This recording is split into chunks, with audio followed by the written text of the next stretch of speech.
Hello my friends, my name is Brad Beard, owner and winemaker for Mercury Wine, located in downtown Geyserville, California. And welcome to Pairings with Brad, where I cook up some fun food and pair it up with some of my absolutely delicious wine, where we just try to have a little fun after I pair it up with my fantastic wine. So we're on our second video today. This is the barbecue sauce video. Memorial Day is coming up. We've got our dry rub recipe that we're working on today as well. And it's the beginning of summer. It's when people start rolling their barbecues out and trying to have a good time in the backyard, and it is. Today we're pairing up my Zinfandel with probably both of these, but I do have a couple of other wines I have in mind.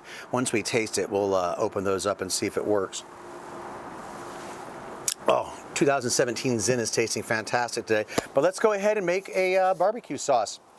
As with most, they start with ketchup, but this one's going to start with butter. So we've got a ½ a pound. I love the Kerrygold. It's just got such a great flavor. So we're going to toss this in there. Get in there. All right. Fantastic. We're going to let that melt down. And once that's getting going pretty good, we're going to put in one medium size yellow or white onion. Either one is fine. There's enough butter going on in there. We can go ahead and do that. Excellent. That smells good. We're just going to go ahead and let that simmer for a few minutes. We need to get those onions translucent.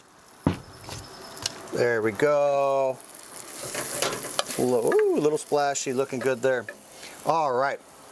We're going to let that go first before we put the, or for a while before we put the ketchup and the spices in. So now you can go ahead and gather up your spices. It's a little bit, but it's not too bad. So we started out with the butter. We've got the onion in there.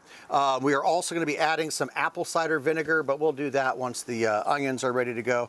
But for the dry ingredients, we've got 1 tablespoon of salt, 1 tablespoon of pepper. We have a tablespoon of chili powder, 1 tablespoon of garlic powder, another tablespoon of onion powder, all pretty common and standard things that you're going to be finding in these recipes. I've got a ½ a teaspoon of cayenne, a ½ a teaspoon of cumin, and then just happened to be a ½ a teaspoon of a beautiful Spanish paprika. That's what we had on tap. And for another one of the wet ingredients, it's supposed to be 1 lemon, but I know this does not look yellow. It's a lime. It's all I had. Wasn't going out for a lemon. The lime will be just fine in this recipe. So I'm going to take a look at the onions.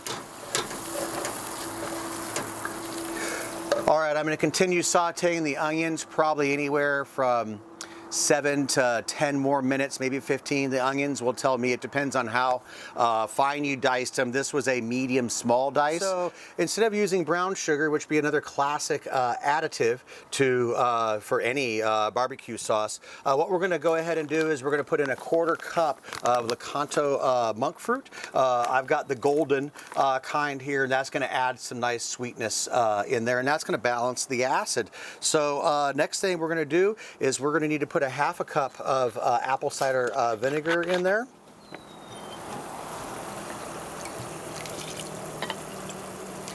And that sweetness, you really do need it to balance that much acid. All right, get that a little mix. Let that sort of come back up to a boil.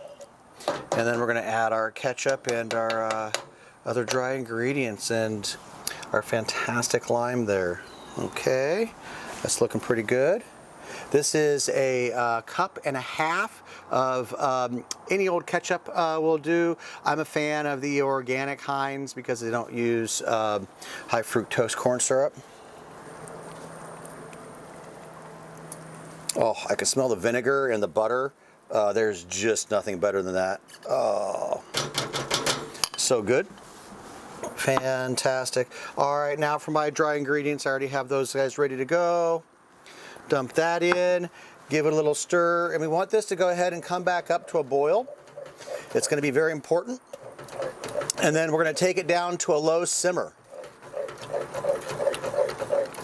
Oh, looking really nice. Already nice and thick. You know, and depending on how long you let it simmer, those onions, you know, will keep breaking down and keep breaking down. Some people might run this through a strainer just to kind of break those up a little bit. I'm probably just going to go ahead and use a stick blender just to make sure that my onions are all down. This is going to be, we're going to go ahead and put in 1 lime, but lemon is typically what I use. I'm pretty sure it's going to be pretty good either way. There's that.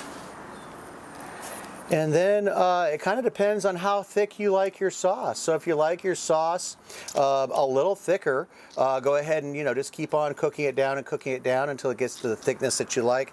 I don't want mine to be too super sticky thick. I still want it to be have a little looseness to it. But all right, it's looking fantastic. I think we can get a shot of that little guy there. We're going to bring this up to a boil, so it did pick up a nice bit of color. The other thing you're looking to do is you sort of want all that butter fat to emulsify, and so it's just going to take a few, I'm probably going to let this simmer on low for about an hour. Checking it all the time, and if it gets too thick, just add a little water. All right, my friends, I've got to go work on my ribs a little bit. They need to be sprayed down with some vinegar, so I'm going to go take care of that, and I will come back with this after about a half an hour, 45 minutes, so you can see where it's going. Thanks. All right, my friends, we are back. My barbecue sauce has been simmering on the stove for about an hour and a half. It is tasting absolutely fantastic. The butter hasn't completely emulsified, and neither has the onions completely broken apart. So we're going to go ahead and hit it with a stick real quick here. Made a little bit of a mess earlier, so that's okay. Well, let's get that off the side. There we go. We'll pour some of that in there. Oh, there's all that wonderful butter.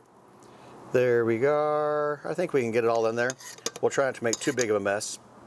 I think there's a possibility something could go wrong here. All right, so we're just going to start off nice and slow. Bring this in. There we go. Looking really nicely.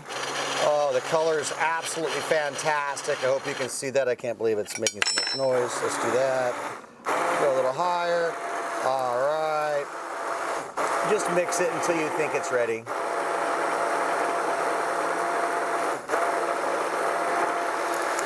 A bigger bowl would have been easier. There we go. All right.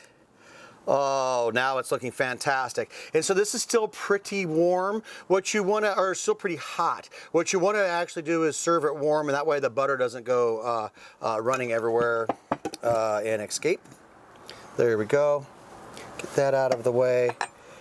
Oh man, looking absolutely fantastic. I hope you guys can see that. We'll do a little drizzle here on the plate. If you guys want to know how great it is with the ribs, tune into my dry rub recipe. All right, that doesn't look great. Got a little bit of oil sitting over here, but I do want to taste this with the wine. All right, here we go. It's very tangy because we put the applesauce vinegar in there. If you want to lower the tang a little bit, and vinegar is a little bit, you don't like the Carolina or more vinegary sauce styles, then I would go ahead and put some just regular apple cider, so maybe half apple cider vinegar. Oh, I can smell the sweetness of the onions in there. Oh my gosh. It's buttery, it's rich, nice bit of spice. Wow, not too much spice, but a lot of tang, so it's really kind of getting you in the back. The other way you could temper that is if you added actually probably the regular sugar, or added maybe another quarter cup of the monk fruit would also simmer that tang down a little bit.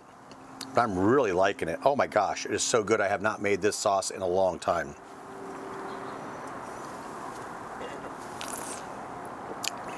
Oh, brings out the wonderful berries, a lot of strawberry in my wine. A little bit of earthiness is kind of blending with that cumin in there. The cumin's definitely on the background. Oh my gosh, great. And then don't forget, this goes great with your pulled pork. So if you were gonna throw some pork shoulder in the crock pot or even smoke it, you could put this sauce in there. It's absolutely fantastic. I love it. All right, I certainly hope you guys make this sauce. It is delicious, and we'll see you soon. Thanks.